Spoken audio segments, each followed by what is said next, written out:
Sponsored by Zach Ciota Records. Great music, awesome technician. ZachCiotaRecords.com. We ride it high and ride it low, and where we end up, only God knows. What's up, guys? Well, we're headed over back to that Linux system that I did the video on not too long ago. I think it was just a couple videos ago. It's the one where I told y'all it was the boss man's relative's house, and pops capacitors every year.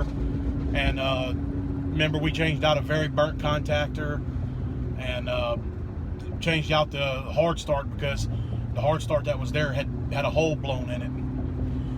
We're headed back over there to actually install a temporary condensing unit. We have a bunch of really nice condensing units at the shop, you know, for like sometimes the people will just upgrade, or something happens and we end up taking the units back. I'm not really sure the whole scenario, but we have a really nice Train XB13 on the trailer behind us.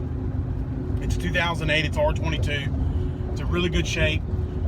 He has a heat pump, but this is a straight cool. But all we're trying to do is get him by for a couple months until we can go replace the whole system, because we're so backed up on change outs right now, that change outs and new installs, that we do not have time to go put him a new system. I mean, it's not that we don't have time, you know, but I mean, we could make time, but it's just, and then him and the boss man are, you know, they're still deciding. They're still going over what SEER rating and stuff like that he wants to go with. He hasn't completely made up his mind on that. So we're just going to go put this temporary unit in, keep him cool, keep him and his family cool until he decides what SEER he wants to move forward with, and then we'll do and then, you know, our installation crew will do the change out, the full change out. So anyway, I thought I'd take you guys along for this. Should be very interesting. Alright guys, here she is. I'm sure y'all remember her if you watched the video. I actually got it pumped down. And it actually pumped down good, but it's just not cooling. But I mean, I checked the refrigerant before I even did this. The refrigerant was still good. It's just not cooling. But it did suck the refrigerant back.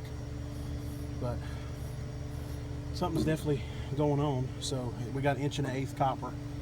So we're gonna cut it loose. Train valves are gonna be down low. Let's see what I have to do over there. Maybe I can bend it down. The GoPro's dead, so I'm filming on my phone, but I got it charging in the truck, so get it charged up good enough, we may use it. But I'm gonna start cutting this thing away. Alright guys, I haven't got the video I wanted to, but it's in a vacuum. Coming down, everything's piped in, obviously. I had to use an 1 1/8" coupling because I think that Hillmore does make a 1 1/8" head for the Swager, but I don't have one. And this is 1 1/8" suction line, so I just used the coupling. No harm, no foul. It's an 1 1/8" valve on this unit too. But she's in a vacuum. It's been in a vacuum for probably about 30-45 minutes. It's been hot. I went to sit in the truck, take a break. High voltage is done. All I got to do is, we had a heat pump. And of course, you know, white was being used to throw the heat strips on and defrost. Orange was the reversing valve. And then red was the hot. And Y was the call for compressor, I should say. And then black was being used for common. Well, since this is a straight cool and it's just a temporary unit, I just eliminated, you know, the white, the orange, and the red, and we're going to use common and the call for compressor, and that'll throw this thing into cooling mode every time, and we'll hook one here and one here, and it'll be just fine. And then in about a month or so, a month to a month and a half, we'll get in here and we'll change the system out for him. But at least this will keep him cool until that happens.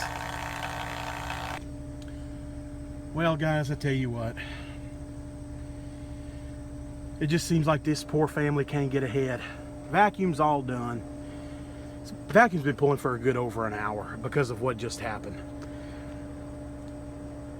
I went inside to turn the system on to cooling because I have the disconnect pulled, you can see.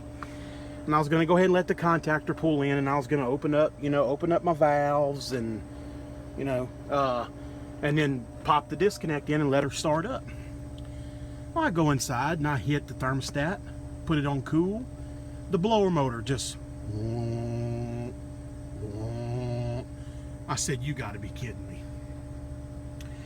So I asked the guy, I said, has your blower motor ever done that? He said, no. He said, it's never done that. He said, never. It never does that. I said, oh man, I said, man, I hope it's just a capacitor. So I run up in the attic, a very, very hot attic.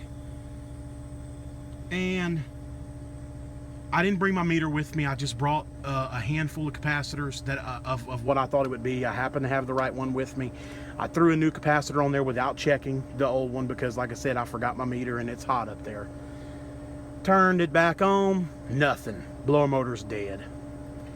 So now I have to go get a blower motor and change the blower motor out. But it is 6 o'clock in the evening. I don't have a motor on the truck. All the supply houses are closed, and I can't stay in that attic because I damn near passed out just going up there changing out the capacitor. So they said that was fine, no problem. I'm going to come back early in the morning and change this blower motor. Well, guys, that one wore me out.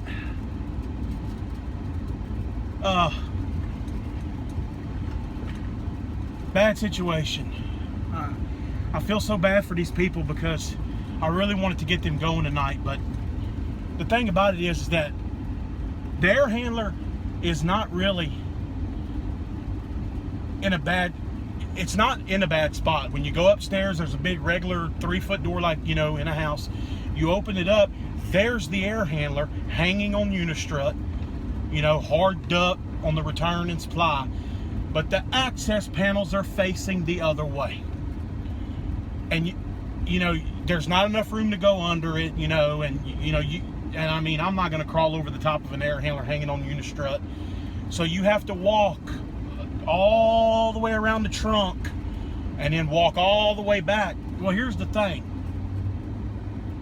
If that air handler would have been flipped the other way, I probably could have actually been in the house and pulling the blower assembly out, because upstairs there's Mitsubishis and it's very cool upstairs. But the fact that I have to walk all the way around that attic, around that trunk duct, it takes a minute because it's not decked. And if I end up getting delirious or have a heat stroke or something and pass out, I'm done. I'm dead, because it takes a minute to get back around that trunk duct and get out of the attic. And I'm a big guy, and it's gonna be real. And he's not home. It's just a woman that's home, his wife, and she can't get my big butt out that attic. So if I'm up there messing with a blower assembly and I pass out, or if I'm on the verge of passing out, there is no quick escape for me to get out of that attic. So I can't take that chance, and she completely understands that. She's not upset. I called her husband. He's not upset. They completely understand.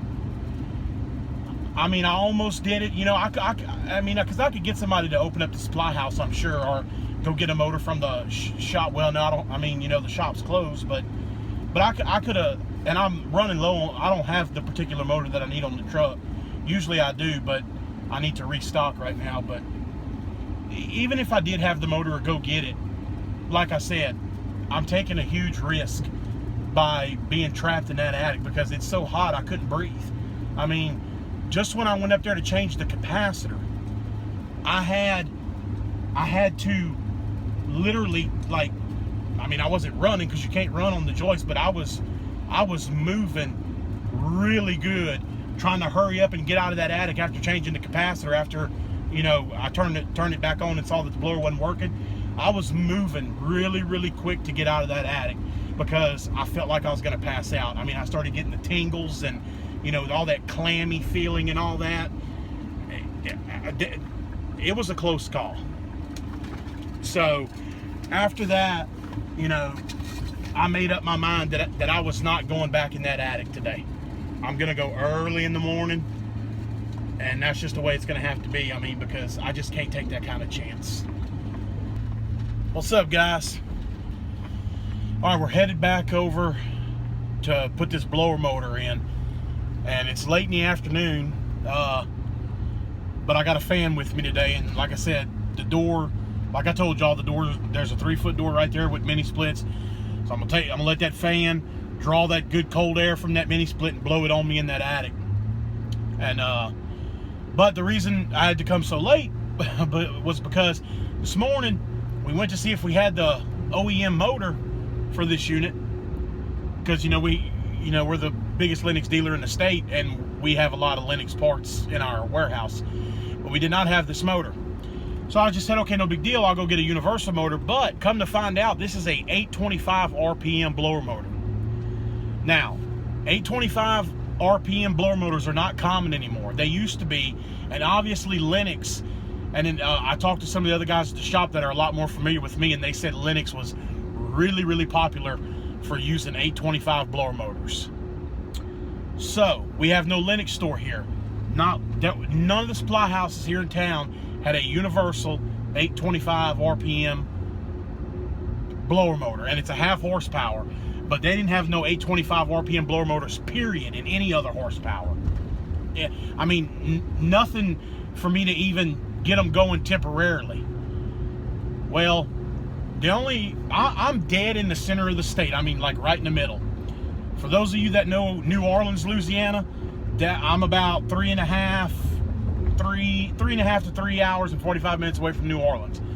Baton Rouge, Louisiana, where all the flooding just took place, I'm about 2 hours away from there. And then there's another town up north, close to the Texas line, Shreveport, Louisiana, about 1 hour and 45 minutes away from there.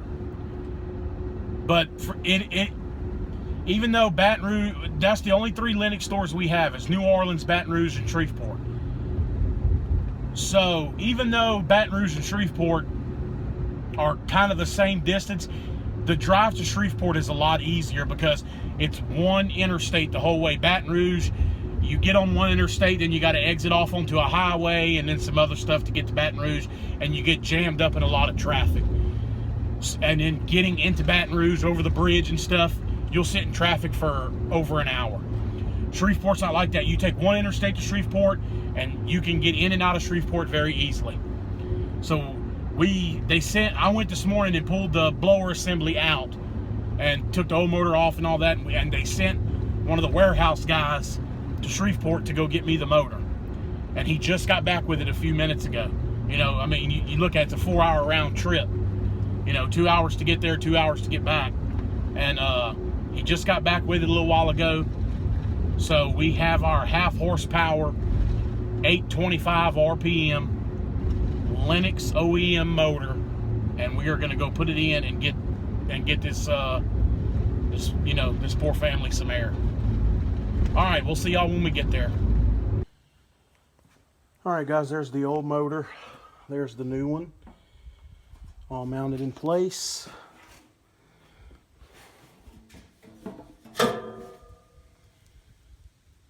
It's sad that we had to do this because we're going to be changing this unit out soon, but it had to be done.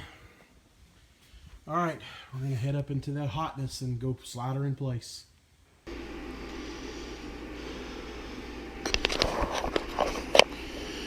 There's the Mitsubishi I was telling y'all about. So it's real nice and cool up here. Here's the attic. Here's my fan. See, there's the air handler, but the access is over there. So I gotta walk all the way around that duct and then come back.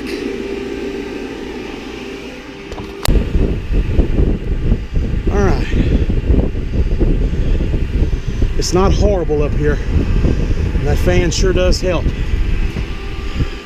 It was definitely worse than this yesterday.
Oh man, that is 1,000 times better. All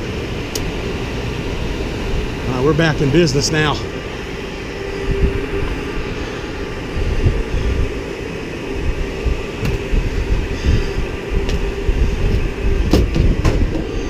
Now we'll actually be able to start the unit up and get them some cooling.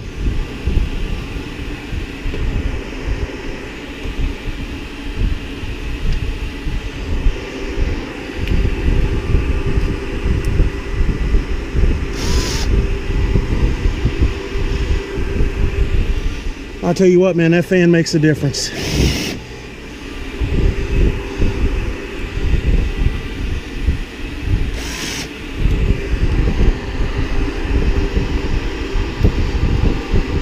Not even really sweating that bad.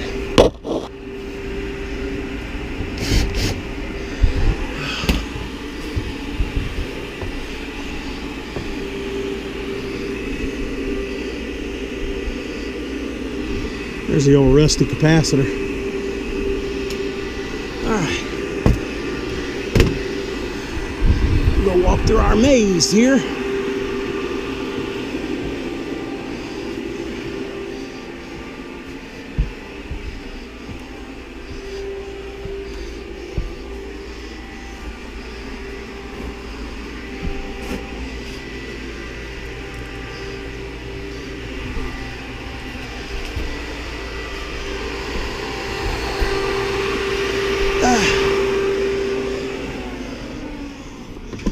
All right, get the fan out of here.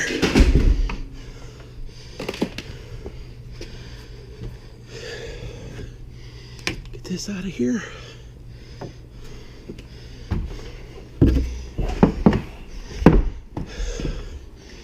And we done. All right. Now we can start that temporary condenser up. All right, guys, I'm getting my gauges hooked up to our train unit here, our temp unit, so we can actually start it up now that we have a working blower motor.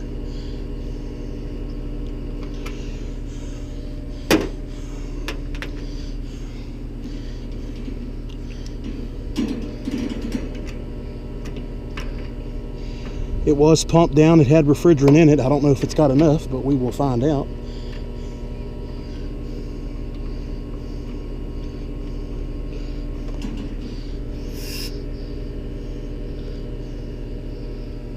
Doesn't stink, so that's a good thing.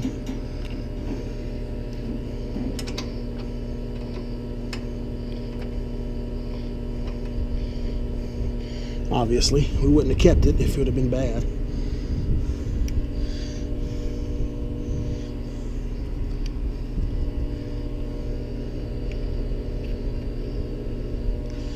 Okay, our test out. Make sure we're on R22. We are. Okay, let's start her up.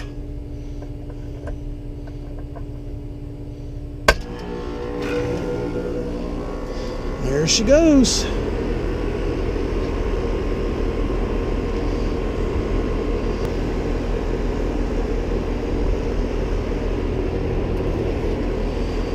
A lot quieter than that Linux, that's for sure.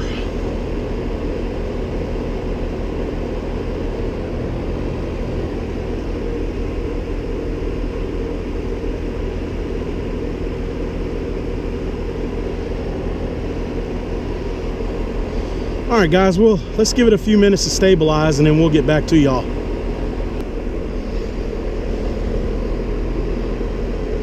Guys, we look good. I mean, we got the target subcooling on this train is 10, and we do have a TXV in that Linux air handler. We got 12 degrees of subcooling and 10 degrees of superheat. Our pressures are 227 over 81. A 48 degree evaporator coil with a 57 degree suction line temperature, and I have not added a drop. I mean, I may even have to squirt just a hair out, but I mean, we are looking fantastic.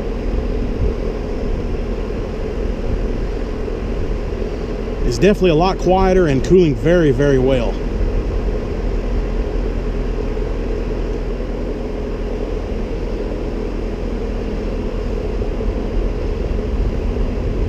Subcooling's down to 10, bouncing between 10 and 12 with an 8-degree superheat, 225 over 80 on the pressures,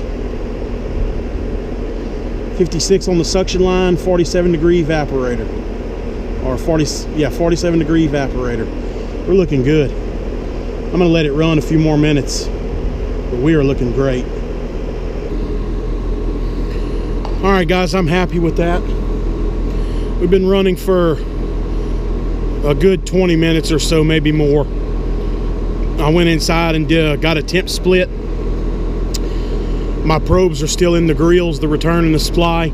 We're working with a 17-degree split, which is good.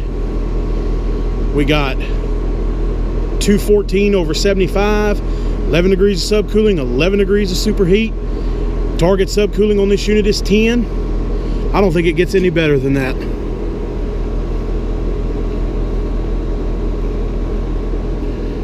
I like it. This will work real good for him until we get in here and put a whole new system.